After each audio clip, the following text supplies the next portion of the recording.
Participa con tus preguntas en nuestro segmento Debates y Soluciones de Acción 10 en la mañana, enviando tu audio al número en WhatsApp 8512-2828 y nuestros invitados en estudio responderán tus inquietudes.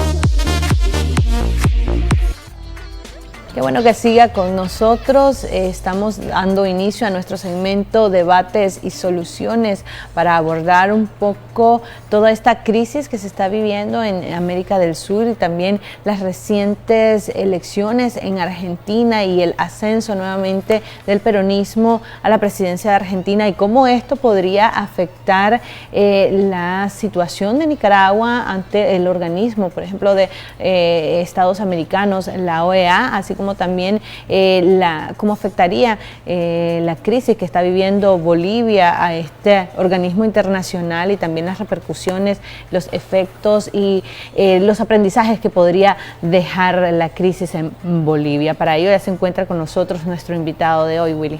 Así es, Michelle, y es que esta fiesta democrática que se llevó a cabo el fin de semana en Argentina, donde retornó nuevamente la izquierda al poder, no se equivocaron las encuestas, ya que apuntaban a que retomarían el poder. Sin embargo, vimos en el otro extremo, en el caso de Bolivia, donde efectivamente pues el presidente Evo Morales se mantiene en la presidencia, sin embargo, bajo unas elecciones cuestionadas. Para abordar este tema, ya se encuentra con nosotros el comentarista político Jaime Arellano.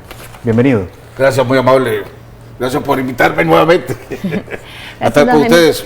¿Cuáles son las perspectivas que se tienen alrededor de lo que ha sucedido en Argentina? Ayer hablábamos con un analista político y expresaba que, si bien es cierto, está ascendiendo al poder un movimiento, un partido que ha sido cuestionado por la administración anterior, vemos cómo resurge debido a un desencanto, ¿no?, que ha generalizado el gobierno que le siguió. ¿Cómo se puede interpretar el hecho de que retome nuevamente este partido la presidencia? Mira, lo que está sucediendo en toda Latinoamérica es una lucha entre la izquierda y la derecha nuevamente, ¿verdad? En Argentina lo que sucedió es que el gobierno populista de los Kirchner dejaron el país en tan mal estado que el presidente Macri en 4 años, para tratar de cambiar la cosa, el rumbo que llevaba el país, el declive económico que llevaba el país, tuvo que tomar medidas económicas que no eran populares.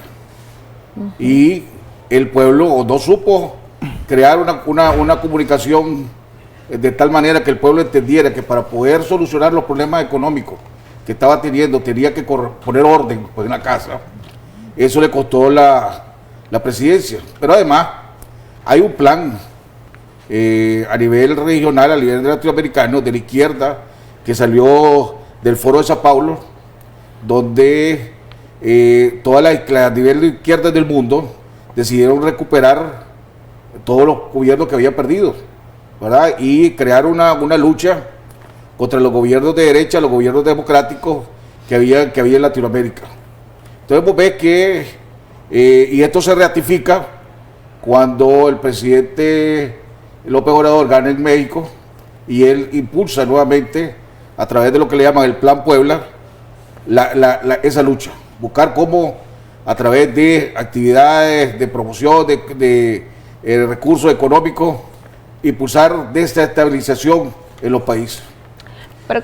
Y entonces, ¿qué es lo que sucede? Vos ves en la Kirchner, en Brasil, en Argentina, que hubo una campaña fuerte, enorme, contra Macri, con una base, lógicamente, que Macri no supo expresar las medidas económicas que tuvo que tomar para corregir el mismo gobierno de Kirchner, pues no de Fernández, sino de la Kirchner, que es su vicepresidenta, que llega a ser vicepresidenta, va a llegar a ser vicepresidenta, a pesar de que tiene 3 juicios abiertos, de los cuales uno está a punto de ser condenada.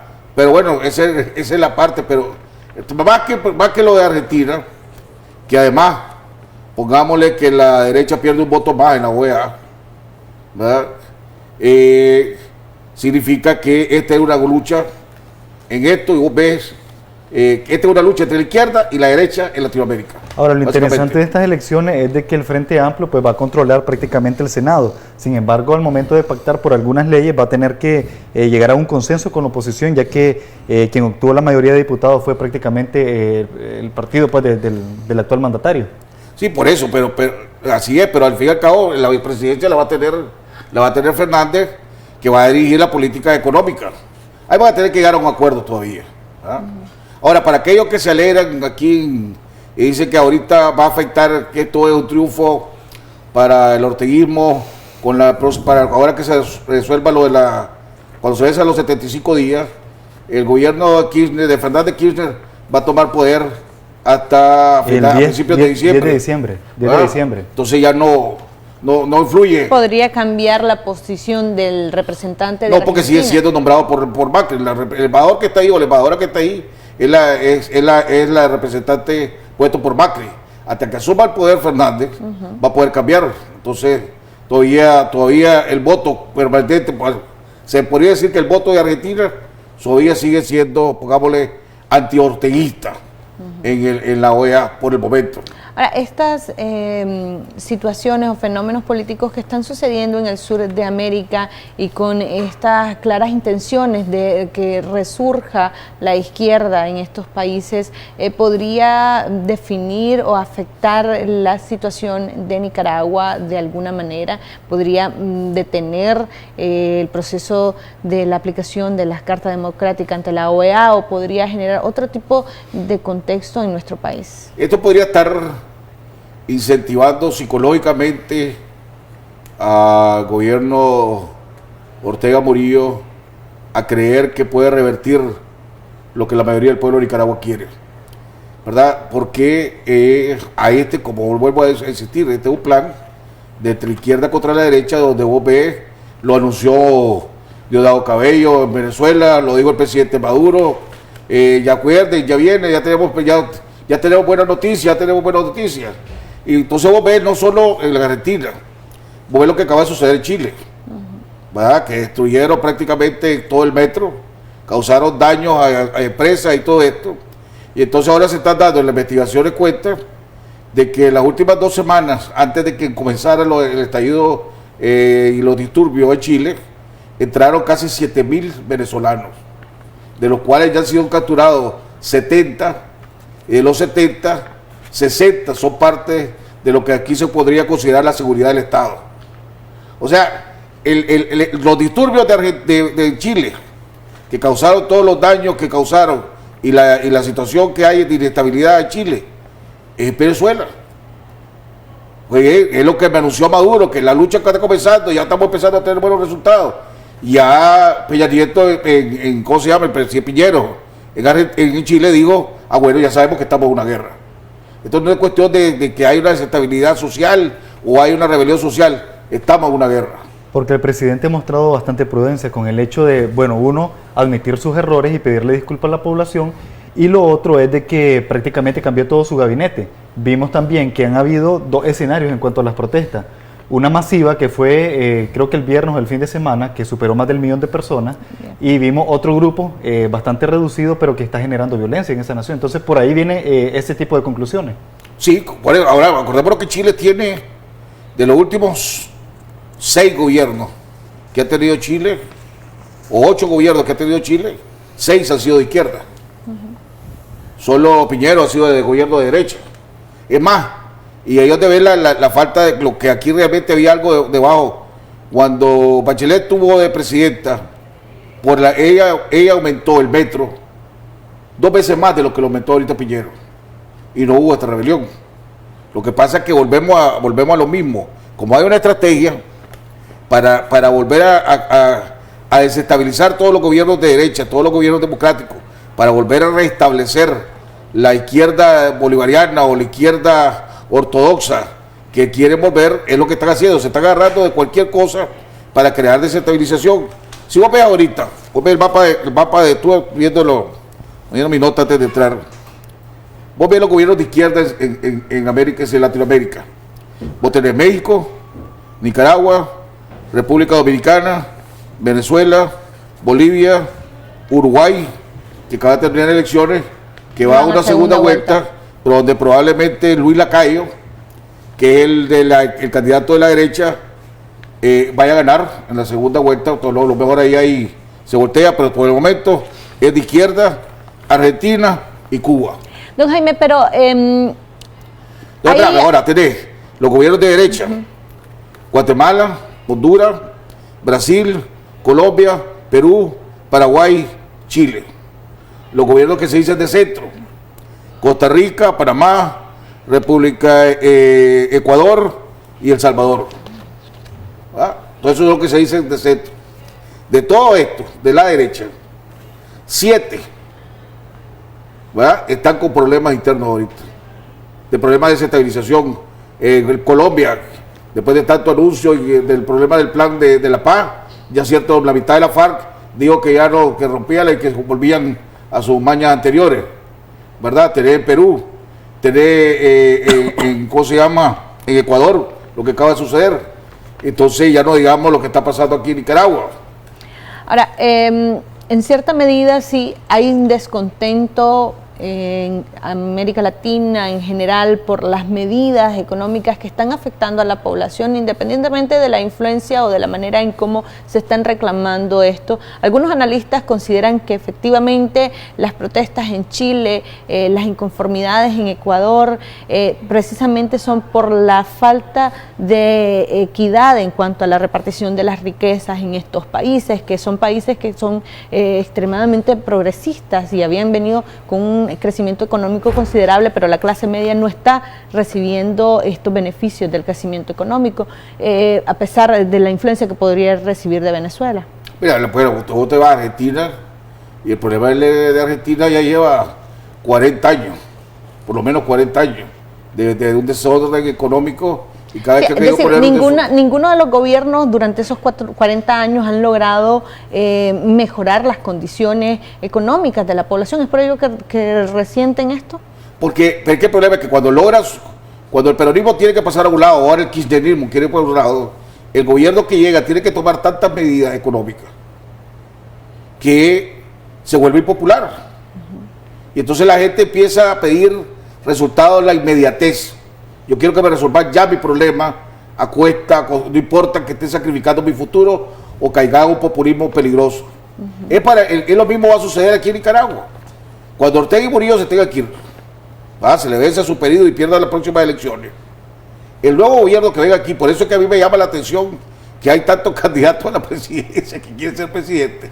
El presidente que vaya, el próximo presidente de Nicaragua, va a tener que tomar tantas medidas impopulares para poder corregir el desastre económico y lo que nos está dejando Ortega, que ese próximo presidente en 6 meses es impopular.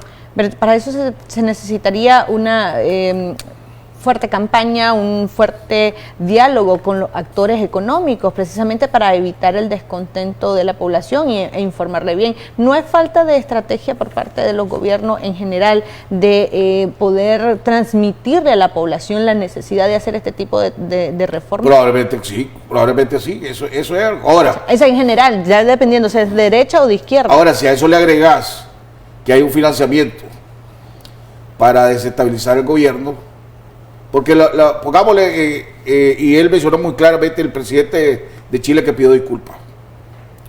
Que él pidió disculpas antes de darse cuenta de la entrada de los venezolanos y todo lo demás.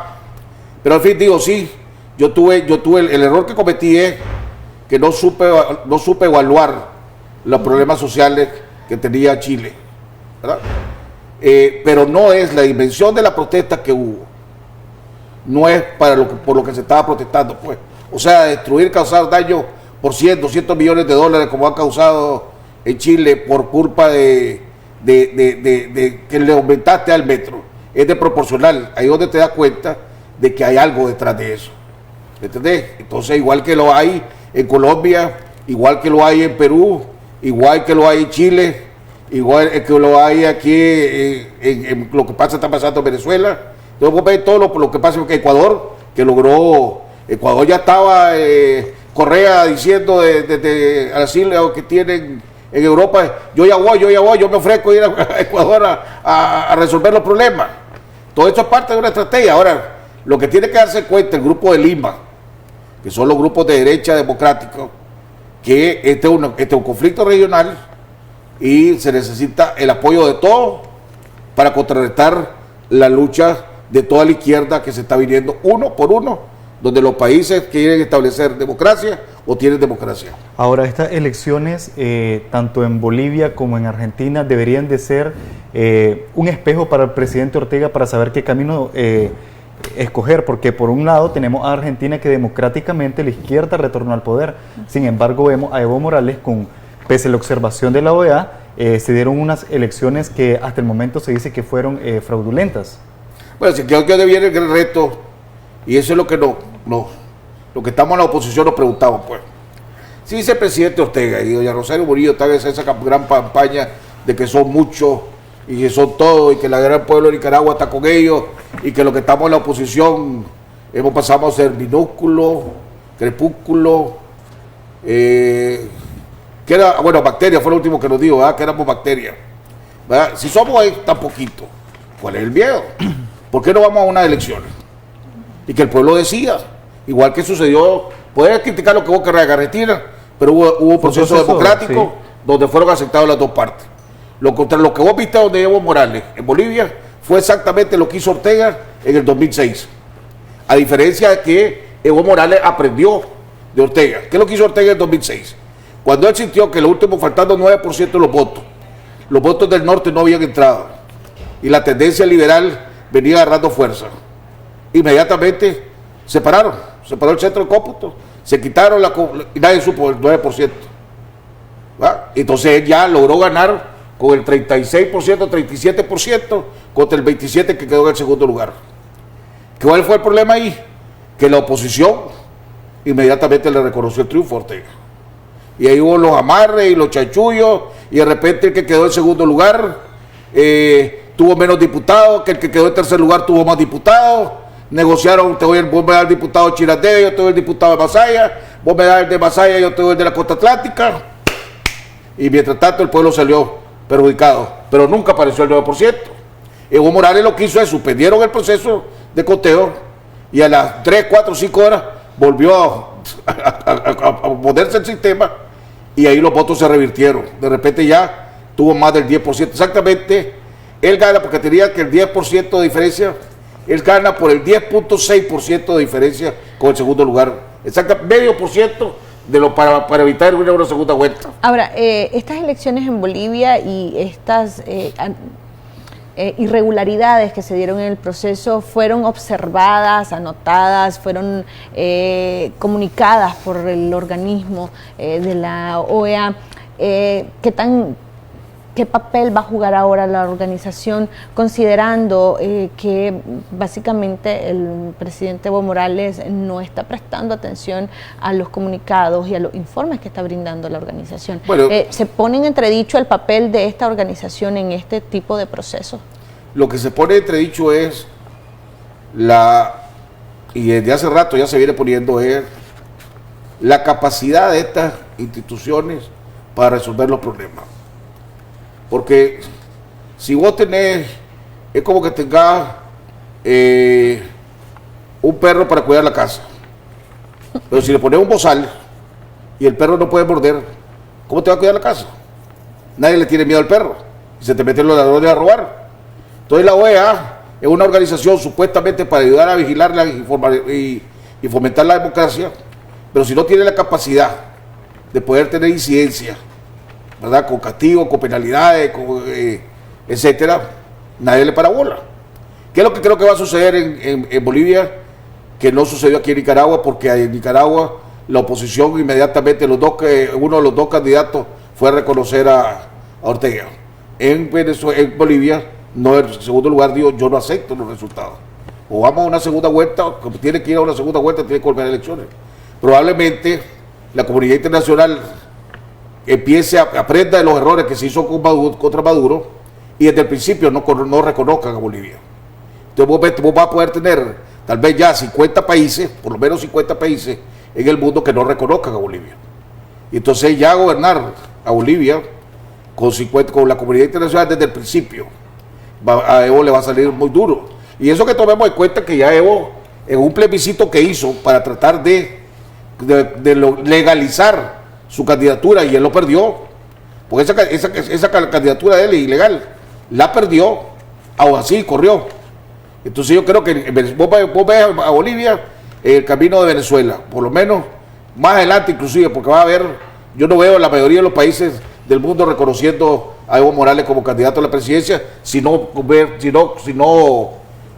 convoca una segunda elección, una segunda vuelta. Pero podría prosperar el hecho del que él está pidiendo que sea auditado para ver si se van a una segunda vuelta. Bueno, digo que él permitía que él llamaba a un auditoraje antes de que el Consejo Supremo Electoral, el Tribunal Supremo Electoral, que le llaman allá, lo ratificara a él como ganador en la primera vuelta.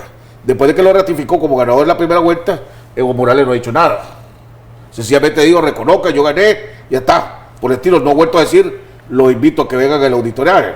Las lecciones que debería de tomar en cuenta y de aprenderse para no cometer los mismos errores que se están cometiendo o se cometieron en Bolivia. Incluso en el papel de la oposición iba dividida. Sí, bueno, aquí en Nicaragua, mira, el Frente Sandinista y el gobierno de Ortega Murillo están trabajando las 7 días de la semana, las 24 horas del día, para buscar la manera de cómo mantenerse en el poder, cómo mantener la represión, cómo mantener la intimidación. Y aquí la oposición llevan 6 meses, o un poquito menos, pongámosle, ya llevan 10 reuniones, si no me equivoco, para entre la unidad, una comisión de la Unidad Azul y Blanco y una comisión de la Alianza Cívica para unirse. ¿Cuál es el pegón que mire usted ahí para yo no sé la unidad? La verdad, como no he estado en esas reuniones internas, no me gustaría especular, pues, pero lo que sea, debe ser intereses personales, no intereses del país. Porque es ridículo que mientras Daniel Ortega esté trabajando las 24 horas del día, los 7 días de la semana, para intimidar al pueblo de Nicaragua, para seguir reprimiendo al pueblo de Nicaragua, para mantenerse el pueblo de Nicaragua, para buscar cómo resolver él según los problemas que él tiene, porque él tiene problemas de liquidez, bueno, te voy a pasar la ley de energía eléctrica, te voy a empezar a echarte preso si no quieres pagar la luz, no te voy a dar derecho a que reclamé, el que necesito más reales, ok, voy al Banco Central, bajame la tarifa del 5%, la tasa cambiaria al 3%, eso va a reducir que haya menos circulación de Córdoba. Entonces él anda buscando cómo resolver su clavo. La oposición está buscando cómo ver si se unen o no se unen. Y mientras tanto, 150 presos políticos, el pueblo, la economía destruyéndose, es ridículo, pues. Don Jaime, vamos a escuchar audios que nos han enviado nuestros amigos televidentes a través de nuestra línea de WhatsApp. Siempre les pedimos el respeto para nuestros invitados y también la brevedad posible. Escuchemos el primero de estos. Jaime, hermano, un gran saludo y un abrazo para ti. Me alegro de verte nuevamente en Nicaragua y en un medio nacional. Mi comentario es el siguiente, me gustaría que des un enfoque desde tu punto de vista.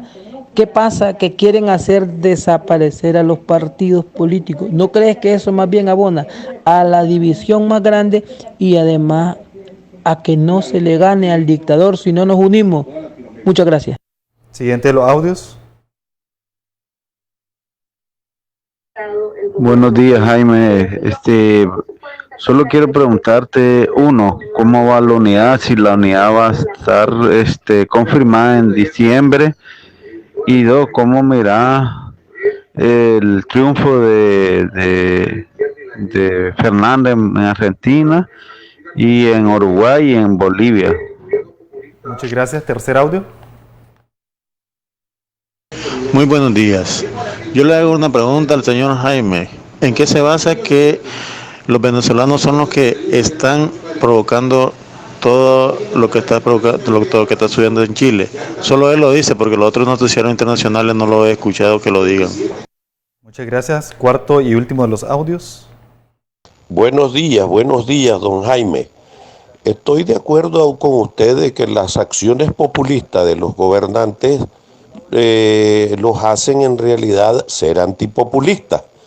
Pero aquí en Nicaragua, ¿no cree usted que haciendo un saneamiento, una depuración de la asamblea de tantos diputados, dejar 30 lo más, magistrados bajarle, contralores y muchos supernumerarios que hay, el gobierno puede recuperar una buena suma para estabilizar su economía? Muchas gracias al amigo. Respondamos el primero. Dice de que si se desaparecen a los partidos de oposición, ¿esto abonaría a una división? Mira, yo creo que es ridículo pensar que vos vas a poder... La base de una democracia son los procesos electorales. Y los procesos electorales los llevan los partidos políticos. Que haya razón, porque hay un descontento, porque toda la mayoría de los partidos políticos han dejado mucho que desear. Está bien. Entonces, pero que se crea un nuevo partido.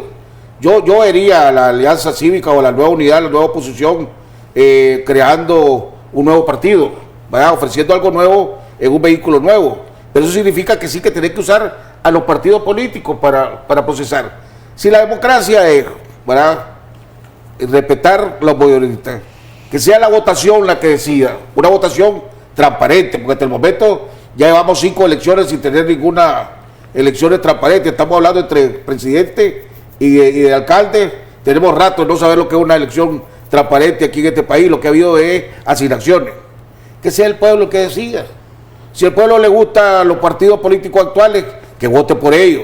Si va a querer una nueva opción, se va a crear una nueva opción, que vote por ellos. Y el que gane, a ese se acepta. Eso es lo que necesitamos.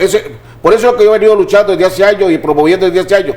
Esa es la esencial de la democracia, igual que existan los debates, igual que vos puedes tener tu derecho a opinión, igual que yo tengo, igual que el sandinista puede tener su derecho a opinar. Todos opinemos, respetemos nuestros derechos de opinar.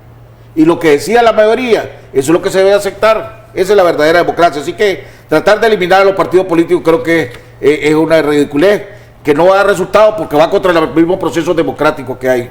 Ahora, el siguiente audio preguntaba el televidente que cómo va el tema de la unidad y que si esta podría estar lista en diciembre. También pedía su opinión alrededor de las elecciones que se han dado recientemente en América del Sur. Y bueno, ya lo hablábamos al principio del programa. ¿Conoce usted sobre los avances de la unidad luego del decálogo que presentó la Alianza Cívica? Yo lo que sé es que llevan 10 reuniones ya entre la Unidad Azul y Blanco y la Alianza Cívica. Y eso porque me lo dijo una persona que es parte de una de las comisiones y desgraciadamente no han logrado avanzar. Lo que no entiendo es que por qué se tarda tanto. Ese plazo para diciembre es demasiado largo. Oíme, yo hubiera esperado que antes de que se vencieran los 75 días de Ortega, la oposición ya hubiera anunciado una unidad entre la Alianza Cívica y la Azul y Blanco para después empezar a crear la gran coalición nacional, porque está hablando que la necesidad de meter otro movimiento. Ahora, ¿qué es lo que pasa? Que el Azul y Blanco también crearon un laberinto que yo lo había denunciado desde que estaba fuera. Cuando empezaron muchas organizaciones, quisieron ser tan democráticos, el Azul y Blanco, que se metieron en un solo enredo. ¿Qué pasa? Ahí tenemos organizaciones de municipios, por ejemplo. Los autoconvocados del viejo, pues pongámosle un ejemplo, son un voto. El movimiento campesino nacional es un voto. El mismo voto tiene los autoconvocados del Sauce que el movimiento nacional campesino. Entonces de repente ahorita son 92 votos los que tienen. ¿Cuándo se van a poner de acuerdo esos 92 votos? Entonces armaron un relajo que yo no sé cómo van a lograr para poder tener un consenso para poder ir a negociar con la Alianza Cívica. Yo creo que eso, por lo que he investigado, eso es uno de los problemas que tiene el Azul y Blanco. La Alianza sigue ahí con una terquedad de que no quieren abrirse, ¿verdad? Y tarde o temprano van a tener que abrirse para crear esa gran coalición nacional. Debería estar hecha antes de los 75 días de Ortega, porque el pueblo necesita que haya una sola estrategia, que haya un solo plan de trabajo y que además se vayan ajustando las estrategias. Vos, de acuerdo a lo que va haciendo el gobierno, vos tenés que ir ajustando tu estrategia y creando tu propia estrategia. Don Jaime, ¿por qué usted dice o afirma que la Alianza Cívica no quiere abrirse? Ellos han insistido, al menos en las conferencias, las comparecencias públicas, que ellos están abiertos a escuchar a todos y incluso cuando presentaron el decálogo invitaron a los partidos políticos de manera pública a acercarse para hablar acerca de esta propuesta de 10 puntos de unidad. Mira, ¿desde hace cuánto dijeron que se iban a abrir? ¿Qué es lo que hicieron? Y que iban a darle la bienvenida a todos los presos políticos, para que se integrara y se reintegrara y que ese fuera el vehículo de la lucha. Decime quién nuevo ha entrado. Hicieron la mueca de que crearon en vez de, como hicieron para creer que hicieron algo diferente, lo que se hicieron es crear una junta directiva donde se asignaron cargos, ellos mismos. Pero vos no ves ninguna cara nueva ahí. Tengo entendido que se creó una comisión que la preside Mike Gili, precisamente, que le llaman la Comisión de Inclusión. Yo estuve hablando con Mike Gili la vez pasada y me dice, me dice ya una propuesta de gente que quiere sumarse a la Alianza Cívica, pero el plenario no me le dan paso, ¿verdad? Entonces, para más prueba, esto es lo que te puedo decir que yo sé.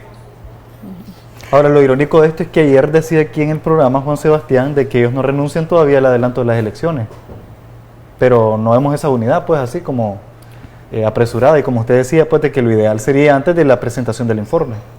Pues sí, que aquí lo que tenemos que entender es que vos decís como si yo es potestad de la unidad de la Alianza Cívica. Si nosotros le vamos ganando a Ortega en esta lucha por la democracia, la institucional y el Estado de Derecho, le vamos ganando a Ortega. Lo que me preocupa es que esa ventaja que le habíamos sacado a Ortega se va diluyendo y se va perdiendo, precisamente porque ha habido una incapacidad de seguir hacia adelante en esta lucha contra Ortega. Si acaso es potestad de la Alianza Cívica renunciar a las elecciones adelantadas. Se nos está acabando el tiempo, Jaime. Me gustaría que respondiéramos a las siguientes preguntas de nuestros televidentes. Él decía uno de ellos de por qué usted afirma que en Venezuela o que Venezuela está involucrada en la desestabilización de países como Chile y cuando no hay otros informes o otras cadenas internacionales de noticias que estén afirmando. Pues sí hay, le recomiendo que vaya y que vea la noticia. Es más, el mismo presidente de Chile ya dijo, ya estoy claro de lo que sucedió aquí, ya sé que estamos en guerra, ¿verdad? Y entonces ahí está el informe de Chile, del aparato de seguridad, donde dijeron exactamente 36.500 y 7.000 venezolanos entraron en los últimos 15 días, de los cuales 70 ya están presos, y de los esos 70, 60 fueron al equivalente a la seguridad del Estado o pertenecen a la Agencia de Seguridad del Estado de Venezuela. El último de los comentarios de los televidentes decía que si no consideraba usted que el gobierno podría recuperar algo de la economía nicaragüense al disminuir el personal en el Poder Ejecutivo, en el número de diputados, y que si esto no se podría proponer. Mira, yo espero que el nuevo gobierno que llegue cambie totalmente la estructura de este país. Yo creo que hay que reducir por lo menos en 1/3 los diputados de la Asamblea Nacional, hay que reducir en más de la mitad los miembros de la Corte Suprema de Justicia, no necesitar 10 magistrados del Consejo Supremo Electoral, no necesitar 9 contralores, que además no cuidan, ¿verdad?, para ser ciegos y sordos, como han sido los últimos, menos que los necesité todavía. Así que yo creo que vos podés reducir el Estado considerablemente, donde ahorré un montón de plata. Pero un montón de plata. Y eso sería aprobado para la población. Y eso sería claro que sería aprobado por la población. Vos, en vez de ceder 92 diputados, lo más que necesitaría tal vez son 36 diputados. En vez de 16 magistrados de la Corte Suprema de Justicia, lo más que necesita tal vez son 5 magistrados de la Corte Suprema de Justicia. En vez de 10 Consejo Supremo Electoral, 3 del Consejo Supremo Electoral. Solo con eso, reformar el Estado, crear menos burocracia, crear menos gastos para el público. Y lo que pasa es que todos estos cargos se han vuelto los huesos que le dan a los políticos para que se calmen. Ya para concluir, nos gustaría que diera sus recomendaciones en general a la oposición de cara a una salida democrática y negociada. Mira, yo creo que en primer lugar hay que concretizar la unidad. Yo creo que estas comisiones que hay del Azul y Blanco y la Alianza Cívica deberían de meterse un viernes a un lugar y no salir de ahí hasta que ya haya una unidad, que no debería tomar más de un fin de semana en concretizarla. Una vez que esté esa unidad, entonces empezar a trabajar en la coalición nacional para que esa coalición nacional pueda tener una posición ya más clara, definida, tanto para la comunidad internacional como para las negociaciones que se van a dar con Ortega. Te voy a dar un ejemplo. y con esto termino, no voy a quitar más tiempo. Ahorita fue una comisión justa a Washington, de la Unidad Azul y Blanco y la Unidad de la Alianza Cívica. Un grupo en Washington pidió que a Nicaragua se le aplicara el CAFTA, se le sacara el CAFTA. Otro grupo dijo, no queremos eso. Entonces, o que fueran unidos, iban con diferentes planteamientos. Eso ya no puede estar. Ya 14 meses, 15 meses de estar en esta lucha contra la dictadura, no puede seguir teniendo divisiones de estrategia. Debe haber una sola. Muchísimas gracias, don Jaime, por su visita y esperamos tenerlo en las próximas entrevistas en este programa. Nos vamos a una pausa comercial y regresamos con más de Acción 10 en la mañana.